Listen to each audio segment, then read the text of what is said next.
Artificially arranged shots look beautiful, but show obvious human interference and environmental mismatch. My lens follows authentic flight, embracing natural light shifts over staged perfection, finding untouched ecosystems, dissolving into the wild.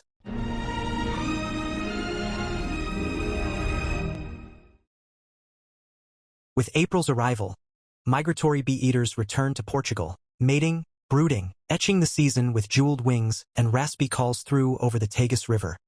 This annual summer pilgrimage isn't measured in frames captured, but in footsteps returned to the same sun-baked earth.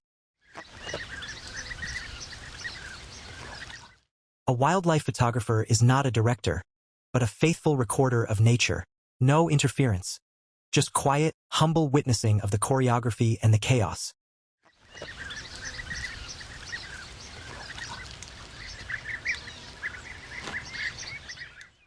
The European bee-eater flies with both agility and grace, its emerald green back and goldenrod gleaming, with structural iridescence under sunlight.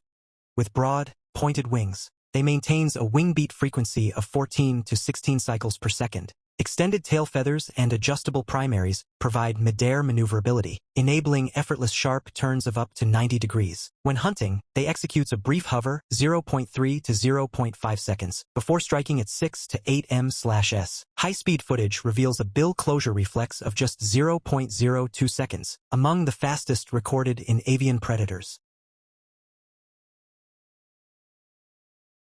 The European bee-eater primarily feeds on medium-sized flying insects, especially hymenopterans like honeybees. Odonata provides seasonal supplementation, while larger Lepidoptera are captured opportunistically.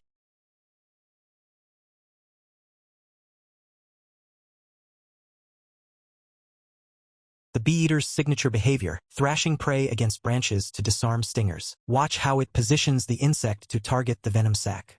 Research shows 8 to 10 impacts typically rupture the bee's poison gland. This processing reduces prey size by 30%, making swallowing safer for their 15 cm long digestive tract. By throwing upwards, the bird aligns the insect for optimal aerodynamic descent into its throat. Despite 99% hunting success rate, this is the 1%.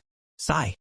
The bee-eater regurgitates a pellet containing chitinous exoskeletons and venom sacs, indigestible remains from its insectivorous diet, with each representing 50 to 70 consumed bees. Beneath its iridescent plumage, the bee-eater harbors parasitic mites, a trade-off for nesting in earthen cavities. Allopreening helps control ectoparasites, with beak strokes targeting feather bases where 73% of mites reside. Sudden body shakes dislodge arthropods. This vibration tactic removes 20 to 30% of surface parasites per episode.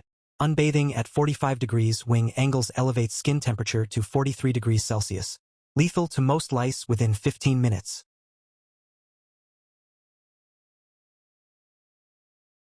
The final defense. Plunge dousing. Water turbulence flushes remaining parasites.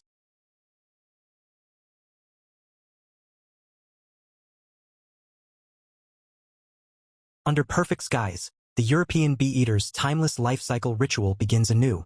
For 12 grueling days, the male must fly 37 kilometers daily, gathering enough insect tributes to prove his worth as a mate. But ultimate control lies with the female. Her tail must tilt exactly 15 degrees right to allow successful mating. A precise biological lock ensuring only the most suitable males pass nature's test. His daily requirement, 17 to 20 bees. Only this exact number triggers her ovulation. One bee short, she'll reject him outright. This strict quality control ensures her offspring will have only the most capable provider, a brutal but effective evolutionary strategy.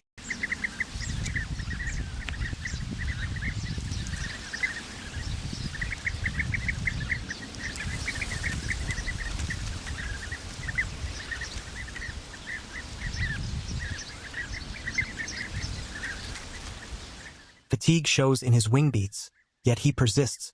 If the prey isn't fresh or the stinger remains, the female rejects it instantly.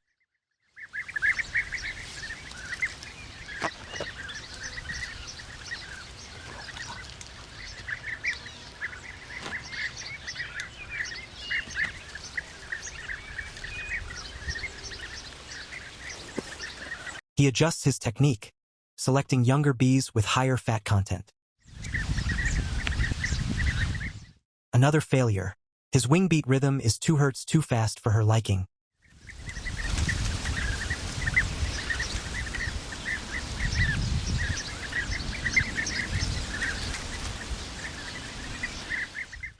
Even perfect execution can fail when neighbors interfere. In high-density breeding cliffs, neighboring males emit disruptive calls, 7 to 9 kHz narrowband signals. Experiments confirm these reduce mating males' tail feather positioning accuracy by 56%, equivalent to humans threading a needle while experiencing grade 3 vertigo.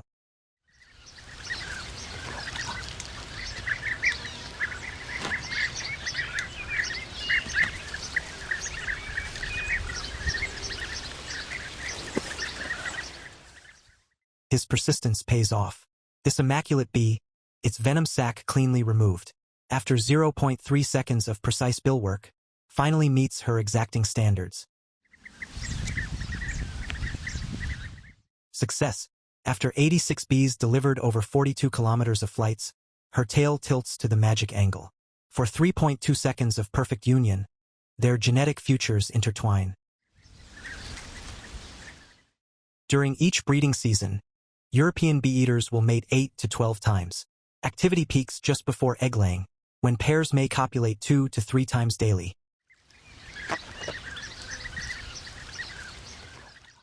After mating, the pair engages in mutual preening to exchange scent markers, synchronizing their chemical profiles while preparing for the upcoming nest excavation. Pair excavation begins. The male's serrated beak loosens soil while the female's rapid kicks clear debris. This coordinated effort will carve a 1.2-meter tunnel over 10 days. Along the Mediterranean coast in May, the female begins laying eggs. After egg-laying, both parents share incubation duties over a 20 to 22-day period. The male assumes 38% of daytime incubation, while the female exclusively maintains nocturnal duties. Males deliver 78 to 85% of the female's food supply, making 11 to 13 daily trips with 100% venom sac removal. An evolutionary arms race refined over millennia. After the chicks hatch, the male's hunting duties intensify. Each captured insect must have its stinger removed with 100% precision mid-flight. Meanwhile, the mother times her return perfectly. She can hear her chicks' hungry calls from 200 meters away. Their survival depends on this exact synchronization. Every successful food delivery marks another step in the nestling's growth.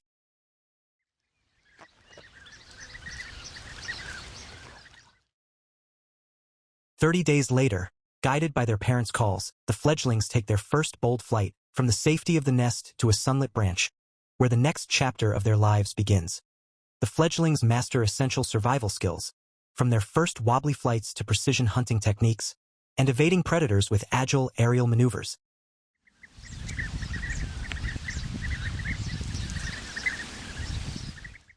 Week 1. Full provisioning. Week 2. Half-fed plus hunting practiced. Parent-offspring bonds dissolve completely 28 to 35 days post-fledging, marked by cessation of food provisioning and vocal recognition. The cycle begins anew. Each fledgling must now write its own survival story in the skies. In nature's grand cycle, the European bee-eater is but a single, shimmering link, a fleeting yet vital thread in the web of life. Both guardians of hymenopteran balance, and vital prey for raptors and crafty terrestrial hunters. Herein lies the dilemma. While bird photographers delight in capturing stunning images, finding an injured bird poses an ethical question. Should we intervene? My answer is no. Not for lack of compassion, but because saving one bee-eater may tip the balance. More bees surviving, fewer foxes fed. The true conservation act? Humans restraining our interference, protecting nature by simply not harming it.